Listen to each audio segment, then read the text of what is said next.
Hey, what is going on, guys? In this video today, we're going to be going over the fastest ways to gain points in Arena mode and eventually get all the way up to Champions Division. As competitive Fortnite becomes more and more popular over time, I've seen a lot of requests for me to make a guide like this. And with arena points resetting back to 0 at the beginning of Chapter 2, I think now is the perfect time to make this video.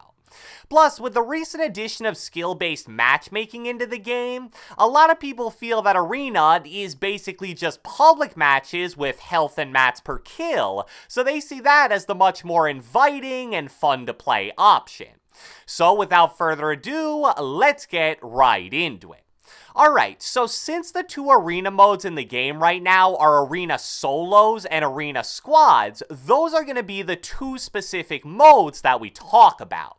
Even though your arena points are going to be the same no matter which mode you actually play, solo and squads have different strategies to maximize the amount of points you get. But first, you should understand how many points you actually need to reach certain divisions in arena mode. I'll put an image on the screen right now that shows the entire breakdown, and as you can see, it starts off relatively easy to move up in divisions, and then over time, as you get towards the end of Contender and beginning of Champions, you're gonna need a solid 2 to 3+ thousand points. So now that you have a feel for that, let's start this off by talking about Arena Solos, which is definitely the more popular arena mode. So one of the things that's really important to look at when it comes to increasing your arena points as fast as possible is how important kill points are versus how important placement points are. And in Arena Solos, the amount of points you get per kill and for certain placements stay the same no matter which division you're actually in. Each elimination is worth 20 points, placing in the top 25 is worth 60 points, placing inside the top 15 is an additional 30 points, placing inside the top 5 is another 30 points, and then getting a victory royale is 60 more points. The only thing that changes scoring-wise is the bus fare, which is the amount of points you lose at the beginning of each game, and that starts to slowly increase as you get higher in divisions. For example, in Divisions 1 and 2, the bus fare is 0, which means it's literally impossible to lose points in those divisions. But then in Division 10, the bus fare is all the way up to 80, which is actually a very considerable amount. So when I take a look at those point values for solos, one of the things that I notice right away is the fact that kills actually have a pretty high value compared to placement.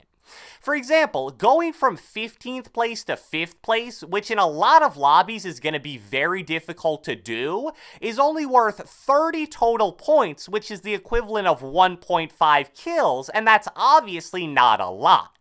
So that's actually really important because it means that for solo arena, there are basically two different ways to be successful and gain points very quickly.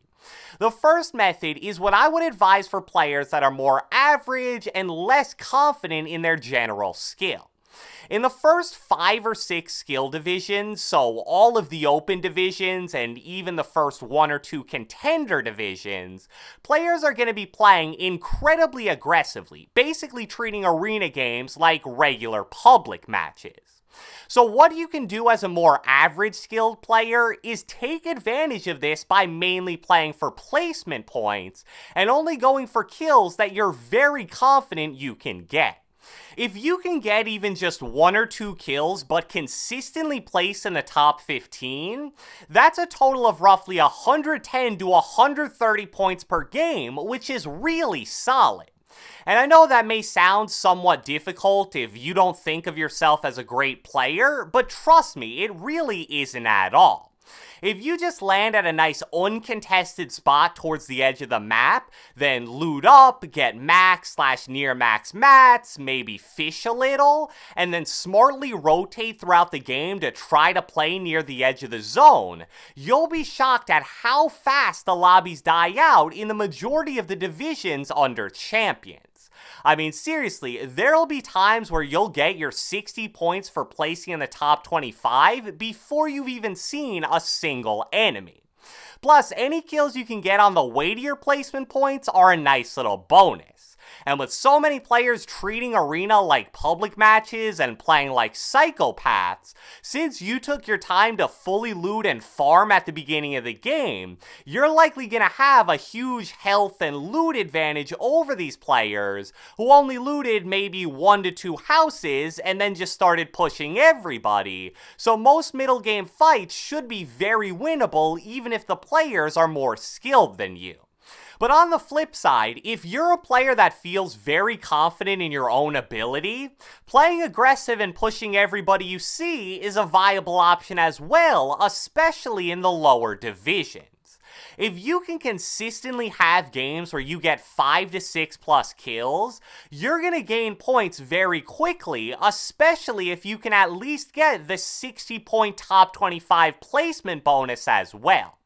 However, be warned that even though this definitely is a viable strategy in the lower divisions, once you get around maybe the 3 to 5,000 point mark, the bus fare and the skill of the players in the lobby is pretty much going to kill the viability of this strategy. I'm not saying to just never go for kills and play totally passive, but you should definitely be more selective of the fights you take as you get closer and closer to champions, because the placement bonuses are going to be a much more consistent and easier way to earn points in those higher skill lobbies. So I think that covers most of the stuff that you need to know about gaining points in solo arena. Now let's talk about squads arena.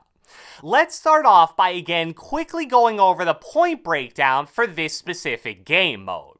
Each elimination gives each player 5 points, placing in the top 8 gives each player 60 points, placing inside the top 4 gives each player 30 points, placing inside the top 2 is another 30 points, and then again, getting a victory royale is 60 more points.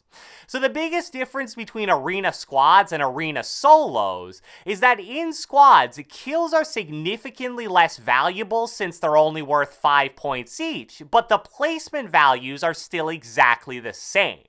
Now there's 2 things about this that are really important to understand. First is that the positions for placement bonuses are higher in squads, but that's actually a little misleading. Instead of it being top 25, top 15, and top 5, they're now top 8, top 4, and top 2. But also, you need to remember that since this is squads, your team could technically get the 60 points for a top 8 finish when there's still 32 players alive. Now that's obviously fairly unlikely since not every team will still have all 4 players left, but just know that finishing top 8 or top 4 in squads is definitely a little less intimidating than it may seem. Second is that it's obviously going to be easier to get more kills with 3 teammates than you would playing solo, but I still think that kills are definitely significantly less valuable here. It's going to be a pretty difficult and time-consuming task to eliminate full squads in arena mode, so at least in my opinion, it's way easier to get something like 5 kills in solos than 20 kills combined in squads. Because of this, placement is absolutely the way to go if you're trying to get points as fast as possible in arena squads. I guess in maybe the first 2 or 3 open divisions, if you're really confident in your squad, you can still play aggressive, get a bunch of kills, and then still likely reach the placement bonuses in every game.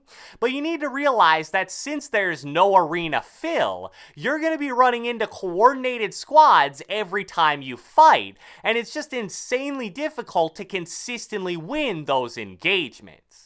So much like what I suggested for certain players in arena solos, find a landing spot with a good amount of loot that you'll be uncontested at the majority of the time, make sure everybody farms up max mats, and then make smart rotations, only taking fights that you're super confident your squad will be able to win.